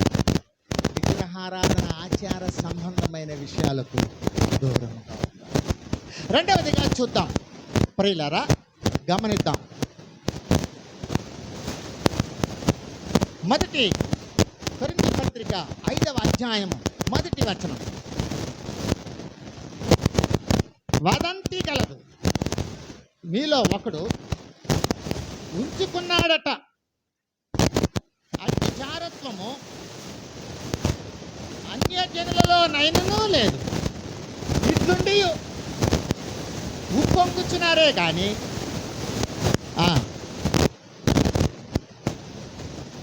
వెలివేసిన వారు కారు. హల్లెలూయా. రెండవది ఏంటండి? శరీరమునకు కలిగే కల్మషం. శరీరమునకు కలిగే కల్మషం ఏం చేసిన? జారత్వము, వ్యభిచారము. చూసారా? జారత్వము నుండి మనం ఏమైపోవాలంట? దూరముగా ఉండాలి. ఈ మాటను యాకోబు 4:3-4లో కూడా చెప్తున్నాడు. ఏమంటున్నాడంటే జారత్వమునకు దూరముగా ఉండి ఏ దేవుని చిత్తము జారత్వానికి దూరం నడాలి. శరీరానికి కలిగే కల్మషం ఏదంటే శరీర సంబంధమైన లైంగిక అవినీతి కార్యాలు అంటారు. లైంగిక అవినీతి కార్యాలు. ఇదిగో ఈ సంఘంలో ఒకటికి తండ్రి ఉన్నాడంట. ఆ తండ్రికి 2 భార్యలంట. ఈ 2 భార్యలో ఒకని భార్యకి సంబంధించిన కుమారుడు. వీడు తన తల్లికి కాకుండా మారుగా మరొక తల్లికి ఇతనేంటంటే శరీర సంబంధమైన అవినీతి, ఆ లైంగిక అవినీతి కార్యాల్లో పాల్గొంటున్నాడు. సంఘాలకు వెళ్తా వస్తున్నాడు, ప్రభు వల్ల తీసుకుంటూ ఉన్నాడు. ఆ యొక్క సంఘాల వాళ్ళు కూడా వెలివేయడం. 2 భార్యలు కట్టుకునేది, ఒకరిని పెట్టుకునేది, ఒకరిని ఉంచుకునేది, ఒకరిని కట్టుకునేది. ఇట్లాంటి కార్యాలు చేసుకుంటూ ఉంటారు. ఇట్లాంటి కార్యాలన్నీ మళ్ళీ బలలో పోతారు. అందుకంటున్నాడు ఆయన, అట్టంటోని మీ సంఘంలో పెట్టుకున్నారు, వాడిని వెలివేయడం వెలివేయలేదు, ఇది ఏమన్నా మంచి పని అంటున్నాడు. ఈ ఈ యొక్క విషయాన్ని ఎందుకు చెప్తున్నాడంటే, ఇదిగో చూడండి ఎందుకు చెప్తున్నాడో ఇక్కడ మనం చూసుకుంటున్నాము. 6వ వచనం, మీరు అతిశయపడుట మంచిది కాదు, పులిసిన పిండి కొంచెమైనను ముత్తంతయు పులియజేయునని మీరు ఎరగరా. మీరు పులిపిండి లేనివారు గనుక కొత్త ముద్ద అవుటకై ఆ పాతదైన పులిపిండిని తీసి పారవేయుడే. పులిపిండి అంటే పాపము, పాత జీవితం. కొత్తది అంటే పులియని పిండి, కొత్త జీవితం. ఇది క్రీస్తుకు సంబంధించింది. పులిసినది పాతది, నిన్నటి పిండి పులిసిపోతుంది, ఈ రోజు పిండి పులియదు. అంటే ఈ రోజు నువ్వు ఎంచుకున్న దేవుని మార్గము పాపము లేనిది, నిన్నటి మార్గము ఏంటిది? పాపముతో కూడింది, పాత జీవితం. ఆ పాత జీవితాన్ని గురించి చెబుతూ ఈ విషయాన్ని చెప్తున్నాడు. మనం ఎలా ఉండాలంట, ఇదిగో చూడండి మరొక వాక్యం చెప్తున్నాడు ఆయన. ఇంతేకాక క్రీస్తు అను మన పస్కా పశువు వధింపబడెను గనుక పాతదైన పులిపిండితోనైనను దుర్మార్గతయు దుష్టత్వమును పులిపిండితోనైనను కాకుండా నిష్కాపట్యమును సత్యమునను పులియని రొట్టెల పండుగ ఆచరిద్దాం. శరీరానికి సంబంధించిన కల్మషం ఇలా వస్తుంది. వాళ్ళని ప్రేమించడం, వీళ్ళని వదిలేయడం, వీళ్ళని ప్రేమించడం, వాళ్ళకి అన్యాయం చేయడం. అలెలుయా. భర్త చనిపోయినాడు అనుకో, హ్యాపీగా నీ పరిస్థితులను బట్టి, నీ కుటుంబ స్థితిగతులను బట్టి పాపం లేకుండా పెళ్లి చేసుకొని చక్కగా ఉంది. అది నీ కుటుంబ స్థితిగతులు. సెట్ కాకపోతే వదిలే. బిడ్డలు లేరు అనుకో, ఎవరికి భార్య వలన బిడ్డలు లేరు అనుకో, బిడ్డలు కావాలనే దానికోసం బిడ్డలు ఏమైనా ప్రవాహం తీసుకుని పెట్టి వీళ్ళు ఫీల్. బిడ్డలు కావాలనే దానికోసం ఆమె ఆడ పక్కన పెట్టే ఇంకోరు పెళ్లి చేస్తుంది. మళ్ళీ చర్చికి ఆడపోయి చక్రం చెప్పడం, అక్కడికి పోయి అందరితో పాటు వేషం వేసుకొని నీకు భార్య లేదా, లేదా నీకు భర్త లేదా, నీకు వయసు ఉందా, నువ్వు పెళ్లి చేసుకోవాలన్నా ఇంకో మార్గాలు ఉంటాయి. అది నీ యొక్క కుటుంబ స్థితిని బట్టి దేవుని వాక్యానుసారంగా అవకాశం ఉంటే చేస్తుంది. అయితే నువ్వు దేవునికి విరుద్ధమైన జీవితాన్ని లోకంలో గడిచే వాళ్ళతో కలిసి అలా సొంత నిర్ణయాలు నువ్వు తీసుకో. హల్లెలూయా, హల్లెలూయా. అంతే. ఒక అమ్మాయిని ప్రేమించండి. అమ్మా నాన్న ఇష్టపడితేనే అంటే ప్రేమిస్తేనే, వాళ్ళు ప్రేమ ఉన్నా కూడా సరే, నువ్వు ప్రేమిస్తేనే సరేరా, చిన్నాడా, చదవడా, చదువుకోడా అంటే తాగొద్దు అంటే మళ్ళీ వాళ్ళ అమ్మాయిని వాళ్ళకి ఎవరు సమాధానం చెప్పేది. అందుచేత ఏం చేస్తుంటే వాళ్ళు ఇష్టపడ్డా నువ్వు ఇష్టపడ్డా, వాళ్ళు ఇష్టపడితేనే పెళ్లి జరుగుతుంది. పెళ్లి చేసుకున్నా, పెళ్లి కట్నం మొత్తం వీళ్ళ దగ్గర ఆ అమ్మాయికి బిడ్డలు లేదు, వాడు వదిలేసి ఆ అమ్మాయిని ప్రేమించిన అడిగిన. ఆ అమ్మాయి హిందువు కాదు, వాళ్ళు క్రిస్టియన్స్. వీళ్ళు ఆ అబ్బాయిని ఆమె ప్రేమించింది. ఆవిడ హిందువు, ఈ అమ్మాయి క్రిస్టియన్. ఇక్కడ ఒప్పుకోవడం, ఇంట్లోంచి వెళ్ళిపోమని. ఇంట్లోంచి వెళ్ళిపోతే ఎలా పెట్టి, కాబట్టి వాడిని వదిలేదు. నువ్వు దేవుని బిడ్డవు కదా, నువ్వు సంఘానికి వెళ్తున్నావు కదా, నీ సంఘంలో నువ్వు మారు మనసు పొంది బాప్తిజం చేసి ప్రభువుల సంస్కారం యొక్క విలువను నువ్వు తెలుసుకొని ఆత్మకు శరీరానికి కలిగే కల్మషం నుండి నువ్వు మనుషులు చేసుకునే మార్గంలో నీవు ఉండాలి, నీ బిడ్డలు ఉండాలి. అలా ఉంటూ వెళ్తుంటే ఎప్పుడు నువ్వేం ఆలోచన చేయాలో అదే చేస్తావు, ఏది చేయకూడదో దాని మీద. ఇందులో తల్లిదండ్రుల పొరపాట్లు చాలా ఉన్నాయి. 80% ఉండాలి. ఆయన ఏం చేసేది నైనా, నాకు బాగలేదు, నేను చచ్చిపోతానైనా, ఈ పెళ్లి చూసేసి నేను చచ్చిపోతానైనా. అది వాళ్ళ పెళ్లి చూసేదానికి ఈ అమ్మాయికి ఎవరు కట్టేసి వీళ్ళు చర్చికి పోయి పాటలు పాడుతుంటారు, అంటే మేనమామకి ఇచ్చేసి కట్టి అంతే జరిగింది. చాలా జరిగినాయి నా దగ్గర, బాగా జరిగినాయి.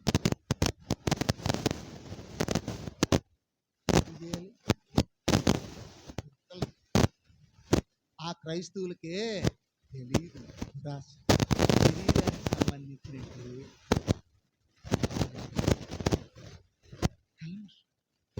కోరికలు, ఇది కావాలి అది కావాలి, దొంగాటలు, దోబూచు. మన బిడ్డ తప్పు చేస్తే మనం దాచిపెట్టేస్తాం, వేరే వాళ్ళు తప్పు చేస్తే ఎత్తి చూపిస్తాం. పాపం కదా, దారిలో పోయే పాపాన్ని మన ఇంటికి తెచ్చినంత కదా. మొదటే మన బిడ్డను మనం కంట్రోల్గా పెట్టుకుంటే, మనం పెట్టుకోవాలంటే శ్రమించాలి, నడిపించాలి. మన దేవుడు ఎవరంట? నడిపిస్తాడు నా దేవుడు, శ్రమలోనైనా నన్ను విడువడు. నడిపిస్తాడు నా దేవుడు, శ్రమలోనైనా నన్ను విడువడు. అడుగులో తడబడిన అలసటపై బడిన, అడుగులో తడబడిన అలసటపై బడిన, చేయి పట్టి వెన్ను తట్టి చక్కని ఆలోచన చెప్పి, చేయి పట్టి వెన్ను తట్టి చక్కని ఆలోచన చెప్పి, నడిపిస్తాడు నా దేవుడు, శ్రమలోనైనా నన్ను విడువడు. హల్లెలూయా. మనమే పాడతాం చర్చిలో, మన ఇంట్లో వాళ్ళకి నేర్పించు. పక్కన వాళ్ళకి సువార్త చెప్తాం, పక్కన వాళ్ళకి ఎవాంజలిజం చేస్తాం, మన ఇంట్లో వాళ్ళకి చేయలేము. ఎందుకంటే తెలుసా, వాళ్ళకి మన విషయాలన్నీ తెలుసు, మన ప్రవర్తన తెలుసు, మన నడవడిక తెలుసు, మన కోపం తెలుసు, మన లోభత్వం తెలుసు, మనకు దగ్గర ప్రేమ లేదని తెలుసు, కోపం ఉందని తెలుసు, దయాళుత్వం ఉండదు అనేది వాళ్ళకి చూపించలేము. మనము వాళ్ళకి ఎదురుగా ప్రార్థన చెయ్యం, కన్నీటి ప్రార్థన చెయ్యం, ప్రేమ చూపించాం. వాళ్ళ ఎదురుగానే ఉన్నతమైన ఆశయాలు కలిగి ఉంటాం, ఉన్నతమైన గొప్ప వాళ్ళలో ఎట్లుంటారో అట్లా ఉండాలని నేర్పిస్తాం, కానీ పరిశుద్ధంగా ఉండాలని నేర్పించాం. మన ఆలోచనలే అలా ఉంటే ఆ బిడ్డల ఆలోచనలు ఎక్కడ సరి అవుతాయి?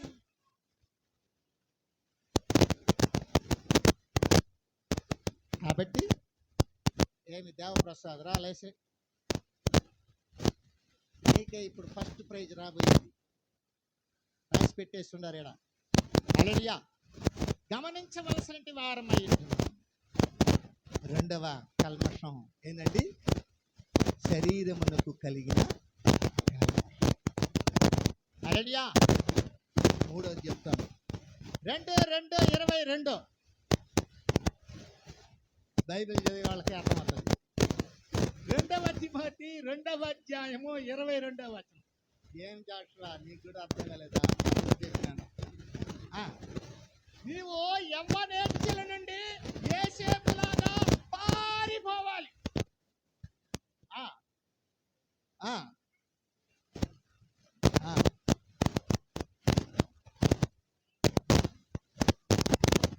హల్లెలూయా. ఎవరు? కయ్యూను యొక్క స్వభావం నీలో ఉండకూడదు, వదిలిపెట్టేసి పారిపోవాలి. ఆయన చేసి తిమ్మరై పారిపోయాడు. యవ్వనేచ్ఛలండి పారిపో, ఈనాలాంటి మనస్తత్వం నుంచి పారిపో. గొప్ప వాటి మీద, సంబంధమైన వాటి మీద మనసు పెట్టకు. పర సంబంధమైన వాటి నీకు బల్ల వద్దా? బల్ల అన్యాయంగా తీసుకునే వాళ్ళకి నీకు అసలు ఏమీ తెలియని వాళ్ళకి తెలియదా? నీకు నువ్వు ఎందుకు తీసుకోవాలి? మారు మనసు అంటే ఏం తెలిసిన, వయసు వచ్చిన వారు ఏం చేయాలంట? దేవుని వాక్యాన్ని పూర్తిగా తెలుసుకోవాలి. హల్లెలూయా. హల్లెలూయా. మామూలుగా ఆడబిడ్డలకి చీర అలవాటు ఎప్పుడు చేస్తారు చెప్పండి? మీరు చెప్పాలి, చెప్పాలైతే చెప్పండి, త్వరగా ముగిస్తాం. నేను చెప్పేదా, నేను చెప్తే మళ్ళీ ఇప్పుడు మోడల్ మారింది. ఆ రోజులంతా వయసుకు వచ్చిన బిడ్డకు చీర కట్టి అంటాడు. ఎందుకు చీర అన్నానంటే ఆమె వయసుకు వచ్చింది, మంచి చెడులు తెలుసుకునే వయసు వచ్చింది. ఎన్ని సంవత్సరాలకి?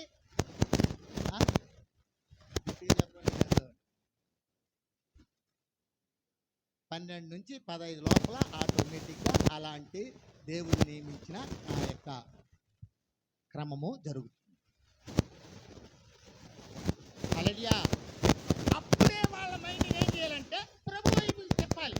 అప్పుడే వాక్యం చెప్పి బాప్తిస్మం ఇచ్చి వాళ్ళని ప్రభు బిడ్డలుగా చేసి మనతో సమానంగా పరిశుద్ధమైన రీతిలో మనతో దేవుని మందిరాన్ని తీసుకుంటాం.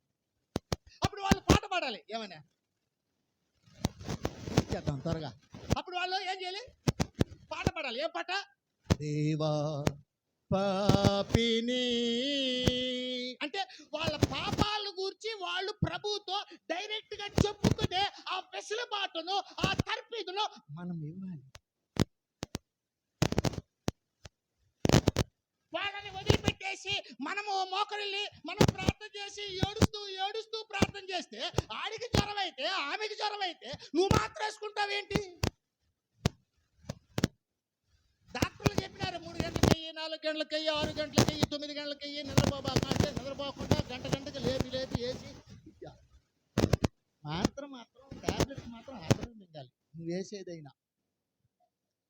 అందుకు ద్వితీయోపదేశకాండం 6వ అధ్యాయం 6వ వచనం 7వ వచనం చెప్పినాడు, నీ పిల్లలు కూర్చునేటప్పుడు, లేచేటప్పుడు, నడిచేటప్పుడు, పడుకునేటప్పుడు నువ్వు మాట్లాడుతూ ఉండాలి.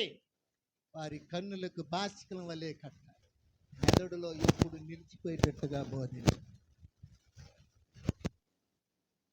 బిడ్డలను కనేసి 10 రూపాయలకి ఖర్చులు పెట్టేసి ఆడ వారేసి ఆడ ఐస్ క్రీమ్ డబ్బాలు కనిపిస్తే ఆడ జలుబులకి, ఆడ ఫ్రైడ్ రైసులు, అదేనిదా పురుగులు పట్టింది ఉంటుంది చూడు, అదేనిదా అన్నీ చెప్పేస్తున్నారు. అన్ని పురుగులు పట్టిందనా? సరే, మ్యాగీలు అంట, అది వేరు. ఇంకోటి ఉంటుంది, అది కూడా కాదు, ఈ గోసు పువ్వుతో చేస్తారే గోబీ దాని లోపలే ఉంటుంది. ఏంటదే? గోసులో నువ్వు బాగా దాన్ని తీసావనుకో దాంట్లో ఏదో కొత్త సరుకు ఉంటుంది. వాళ్ళు మాత్రం నిజంగా ఆయనకి తెలియాలి. ఎవరికా? మా సహోదరులు పిలుపు గారికి, ఏర్పేడు పిలుపు గారికి తెలియాలి అది ఎంత కడగతారని. నాకు తెలియదు అయ్యా. వాటి కాడ నిలబెట్టి తర్వాత కడుపులో మంట, గుండెల్లో మంట, కడుపు నొప్పి, ఏంటి ఇవన్నీ, వీటిని అలవాటు చేస్తాం. దేవుని దగ్గరకు నడిపిస్తామా? హల్లెలూయా. ఒక ఆమె ఉంది మన ఊర్లో, ఆమె పేరు మళ్ళీ చెప్తా. ఆమె చర్చికి రావాలంటే కడుపు నొప్పి వస్తుంది. ఇక్కడ చర్చికి రావాలంటే హోంవర్క్ 10th క్లాస్ తెలిసిపోతుంది చూడు కథ, మనం ఎంత చదువుతున్నామని. నువ్వు చదువుకో, బాగుండు, దేవుని నింపబడు, అందరికన్నా గొప్పగుండు, అమ్మా నాన్నలు సంతోషపెట్టు, వాళ్ళ ఆహారం మింగేసా ఫెయిల్ అయిపోయి ఊరు దొరకు, బాగుండు, సంతోషం. నేను ప్రార్థన చేస్తా, నీ ఆల్ టికెట్ నా దగ్గరికి రా, నేను ప్రార్థన చేస్తా, నీ కష్టానికి తగినట్టు ప్రతిఫలం ఇస్తాడు. హల్లెలూయా. దేవునిలో ఉండొద్దా? ప్రార్థన చేసుకోవద్దా? కొంతమంది పిల్లలు అన్నం తినేటప్పుడు కూడా ప్రార్థన చేసుకోరయ్యా. రావడమే పెరికాడు పెట్టుకొని వేసి కొట్టి దూసి, అందుకే కడుపు నొప్పి వచ్చింది. యవ్వనేచ్ఛల నుండి పారిపో. ఇవన్నీ ఎందుకు చెప్పంటే నీ పిల్లలు యవ్వన ప్రాయంలో పుట్టే ఆలోచనలు, తలంపుల నుండి వారిని బయటకు తీసుకు, ఇలా బయటికి తీసుకొని వచ్చి యవ్వనస్తుడైన యేసు ప్రభుతో సహవాసం చేయాలి. ఆయన వయసు ఎంత తెలిసిన 33 సంవత్సరాలే. 33 సంవత్సరాలు కలిగిన యువ రక్తం నువ్వు త్రాగి చూడు. హల్లెలూయా. ఒక ఆయనకి తలకాయ ఇట్ట పోతుందంట, అప్పుడు పెద్దవాళ్ళు ఏం చెప్పినట్ట, తలకాయ పోతుంది. హల్లెలూయా. ఒకరు నడవలేక కింద పడిపోతున్నారట. వచ్చినాడా దావీదా? దేవుని స్తోత్రం. అప్పుడు పెద్దోళ్ళు ఏమంటారట, ఎరకాళ్ళు పెట్టుకొని తినయ్యా బాగా వస్తుంది అంట. గట్ట పని చేయలేదంట, దానికి ఏం చేస్తున్నారు? చెప్పండి.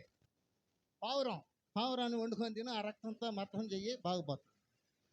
తలకాయ కూర, కాళ్ళ కూర, రెక్కల కూర, ఆ? కడుపు ఎట్టుండదంట, బాగలేదంట. దానికి ఏం చేయాలంట? పొట్ట కూర తెచ్చి బాగా కడిగి, దాన్ని సరిగ్గా కూడా కడగరు మన వాళ్ళు. ఒక ఇంట్లో నాకు వేసారు, మొత్తం పేడగా ఉన్నది. ఒకేసారి అట్టని భలే ఉండదండి అన్నాను నేను. వాళ్ళు అర్థం చేసుకోండి. సరే, అవన్నీ కనుక ఒక్కొక్క రోగానికి, ఒక్కొక్క బలహీనతకి, ఒక్కొక్క భోజనానికి మనం తింటాం. ఆకుకూర తింటే కంటి బాగు, గుడ్డు తింటే బలము.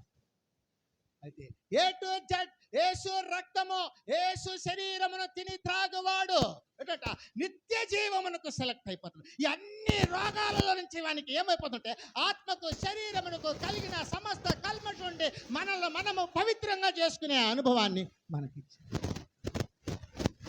మనకు అర్థమవుతుందా? మనం ఆలోచన చేయగలుగుతున్నామా? మనం ఎప్పుడైనా అలాంటి థాట్తో, అలాంటి ఆలోచనలతో మన బిడ్డలతో సహవాసం చేస్తున్నాం. మన బిడ్డలను తీసుకొని పిక్నిక్ వెళ్తాం. అక్కడికి వెళ్ళి చెట్లు, బొమ్మలు, జంతువులు చూపిస్తాం. యేసు ప్రభువుని చూపిస్తాం. మన దగ్గర కెపాసిటీ ఉంటే కదా. దేవుని మందిరానికి తీసుకొచ్చి ఆన్లైన్ ప్రేయర్కి రండి అంటారా? అందరూ ఏం చేస్తాం? ఇంట్లో ఉంటాం. ఉండు నాకేం. ఆ దానియేలు ఈ మధ్యలో కొద్దిగా బాగా బలపడిపోయినాడు. ఆ మీటింగ్కి పోయి మళ్ళీ వచ్చాడు. దేవునికి స్తోత్రం. పని చేసుకుంటావా? చేసుకో, నేను వద్దాంలే. ప్రభు వద్దా? అది నువ్వే నిర్ణయించుకో. నీకు దీవెన రావాలంటే నువ్వు తప్పకుండా ప్రభు బల సంస్కారంలో కలుసుకుంటూ ఉండాలి. కలుసుకునేటప్పుడు ముఖ్యంగా చేయవలసిన పని 3 చెప్పా. చాలా ఉన్నాయి.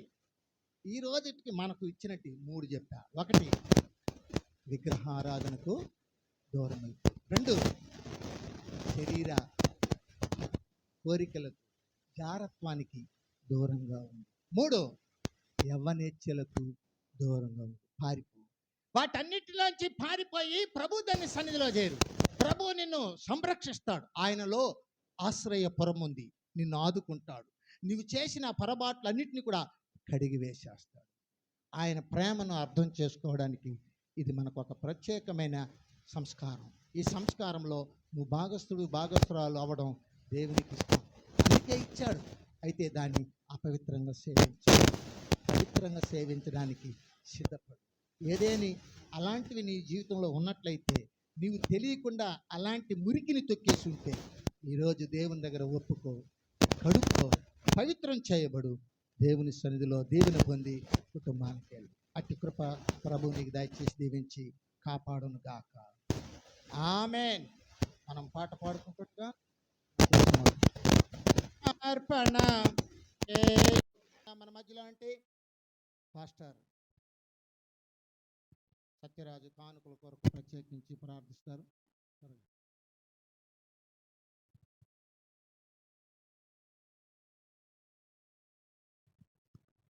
ప్రార్థించుకుందాం. మహాపరిశుద్ధుడా, సర్వోన్నతుడా, సర్వాధికారి యేసు ప్రభువా, నీ యొక్క పరిశుద్ధమైన నామాన్ని బట్టి మా తండ్రి నీకు వేలాది వందనములు స్తోత్రమయ్యా. ఈ యొక్క విశ్రాంతి దినంలో ప్రభువా, మీ యొక్క పరిబిడలు మా తండ్రి సమర్పించినటువంటి ఈ యొక్క కానుకలను ప్రభువా మీరు ఆశీర్వదించండి ప్రభువా. ఈ యొక్క కానుకల ద్వారా మా తండ్రి రావాల్సినటువంటి మేలును, దీవెనలు ప్రభువా సమర్పించినటువంటి ప్రతి ఒక్క బిడ్డకి ప్రభువా మీరు దయచేయండి ప్రభువా. ఇంకా మీ యొక్క పరిచయలో మా తండ్రి వాడబడేటువంటి కుటుంబంగా మా తండ్రి ఉండడానికి సహాయమును దయచేయమని వేడుకుంటూ వస్తున్నామయ్యా. నా తండ్రి సమస్తను మీ చేతులకు అప్పగించుకుంటూ నజరేయుడైన యేసు అతి పరిశుద్ధ నామంలో వినయంతో అడిగి బతిమాలు వేడుకుంటున్నాం మా ప్రియ పరలోకపు తండ్రి. ఆమేన్. చివరి ప్రార్థన ఆశీర్వాదాలతో మన యొక్క ఆరాధన ముగించుకుందాం.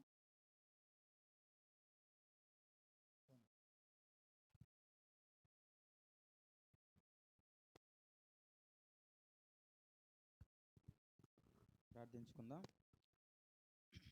మహాపరిశుద్ధుడా, మహోన్నతుడా, ప్రేమగల దేవ, సర్వోన్నతుడా, సర్వాధికారి, పరిశుద్ధమైన స్థలములలో వేవేల దూతల చేత కొనియాడబడుతున్న మా గొప్ప రాజా స్తోత్రములయ్యా. మీ పరిశుద్ధమైన నామాన్ని బట్టి నీ కృతజ్ఞతలు చెల్లిస్తున్నాం. ఈ దినం ప్రభువా మీ పునరుత్థాన దినంలో చేరి మేమంతా కూడా ఒక చిన్న మందగా మీ యొక్క సన్నిధానంలో ప్రభువా ఒక చిన్న మంది కలుసుకొని మిమ్మల్ని ఆరాధించాము, మహిమపరిచాము దేవా. నా తండ్రి మీకు మాటలు మేమంతా కూడా విన్నాము, తెలుసుకున్నాం మీ దైవజాసుల ద్వారా.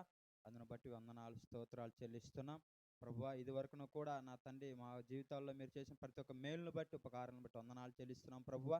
అయా సంతోష ఆనందాలతో మేమంతా కూడా మీ సన్నిధానంలో ఒక దినము గడుపుట 1000 దినాల శ్రేష్టతను సెలవిచ్చిన మా దేవా స్తోత్రములు. అటువంటి దీవెనలు మేలులు మీరు మాకు అనుగ్రహించినందుకు వందనాలు చెల్లిస్తున్నాం ప్రభువా. అయినా ఇంకనూ నా తండ్రి అనేకమైనటువంటి దీవెనలతో ప్రభువా మా యొక్క జీవితాల్లో నా తండ్రి మేము ఇంకనూ వృద్ధిని పొందుకోవడానికి దేవా సహాయం దయచేయండి, మీ కృపతో నింపండి. అదేవిధంగా జీవితం పరిచయలను కూడా దీవించండి, ఆశీర్వదించండి, అభివృద్ధిపరచండి, మీ కృపతో నింపండి. జీవితం సేవకులను కూడా జ్ఞాపకం చేసుకుని దీవించండి, ఆశీర్వదించండి, అభివృద్ధిపరచండి ప్రభువా. మీ కృపలో నింపండి దేవా స్తోత్రాలు. అదేవిధంగా సంఘ బిడ్డలందరూ కూడా దీవించండి, ఆశీర్వదించండి, మీ కృపలో నింపండి ప్రభు. ఇంకనూ నా తండ్రి మీ యొక్క మేలులు, మీ యొక్క దీవులు మేమంతా కూడా పొందుకొని మా జీవిత కాలాల్లో రాబోయే తరానికి ఒక మాదిరికరంగా నా తండ్రి పరిచయలు ఉండులాగున ప్రభువా మీరు ఆశీర్వదించమని వేడుకొంచున్నాం. దాన్ని బట్టి వందనాలు చెల్లిస్తూ నా తండ్రి ఇంకొన ప్రభు కావాల్సిన ప్రతి ఒక్క అవసరతను, కొరతలను, ఇబ్బందులు ప్రభు ప్రతి ఒక్కటి కూడా మీ నామములో నా తండ్రి సహాయం చేయండి. ఏదైతే కొరతలు ఉన్నా, ఏదో అవసరతలు ఉన్నాయినా అవన్నీ కూడా మీ నామంలో మీ సహాయం కొరకు నా తండ్రి ప్రభు వేచింటుండగా నైనా మాకు నిండాలుగా మీ యొక్క దీవెనతో మమ్మల్ని అంతా కూడా తృప్తిపరుస్తారని నమ్మి విశ్వసిస్తున్నాం. అందుని బట్టి వందనాలు చెల్లించుకుంటూ ఈ యొక్క పరిచర్యలో నా తండ్రి ప్రభు సేవ చేస్తున్న దైవదాసులను అందరిని కూడా దీవించి ఆశీర్వదించి సువార్తలను కూడా మీ యొక్క ఆత్మతో నింపి బలపరుచుకుంటాను. సమస్తమైన మహిమ, ఘనత, ప్రభావం మీకే చెల్లిస్తున్నాం ప్రభువ. నా తను జరిగించినటువంటి యొక్క నా తన ప్రతి ఒక్క విషయంలోనూ, ప్రతి ఒక్క కూడికలోను దేవా మీరు తోడుగా ఉండి నడిపించినందుకు వందనాలు, స్తోత్రాలు చెల్లించుకుంటూ మరొక సంవత్సరంలో కూడా మేము ఈ విధంగా చిల్డ్రన్స్ మీటింగ్ కావచ్చు, ప్రతి ఒక్క విషయాలు కూడా ప్రభువ అతను మేము సంతోషంగా చక్కగా జరిగించుకునే కృపను మీరు మా అందరూ కూడా దయచేయమని, అద్భుతమైన కార్యములు జరిగించమని, మహిమ, ఘనత, ప్రభావములు యుగ యుగములు మీకే చెల్లించి ఆరోపించి మమ్మల్ని తగ్గించుకొని నజరేయుడైన యేసు ప్రభు దివ్యమైన నామంలో ప్రార్థించి వేడుకుంటున్నాను తండ్రి. ఆమేన్. తండ్రి యొక్కయో, కుమారుని యొక్కయో, పరిశుద్ధాత్మ ప్రభువు మిమ్మల్ని దీవించి ఆశ్రయించి బలపరిచి కాపాడును గాక. ఆమేన్. ఆ ప్రాణమా యెహోవాను సన్నిధించుము, రంగములోని సంస్థ ఆ ప్రాణమా యెహోవాను సన్నిధించుము, ఆయన చేసిన ఉపకారాలు దేనిని మరువకు. ఆమేన్. ఆశీర్వాదం మామీద వర్షింపచేయునాదా, ఆశతో నమ్మి ఉన్నాము నీ సత్య వాగ్దానము. ఈ మాని మీద కృపారించు దేవా, ప్రేమ కృమారించుము దేవా. ఆమేన్. అందరికీ వందనాలు. అందరికి వందనాలు. ప్రత్యేకంగా అఖిల్ కొరకు ప్రార్థించి కేక్ కట్ చేసుకున్నాం. అఖిల్ ఎక్కడ?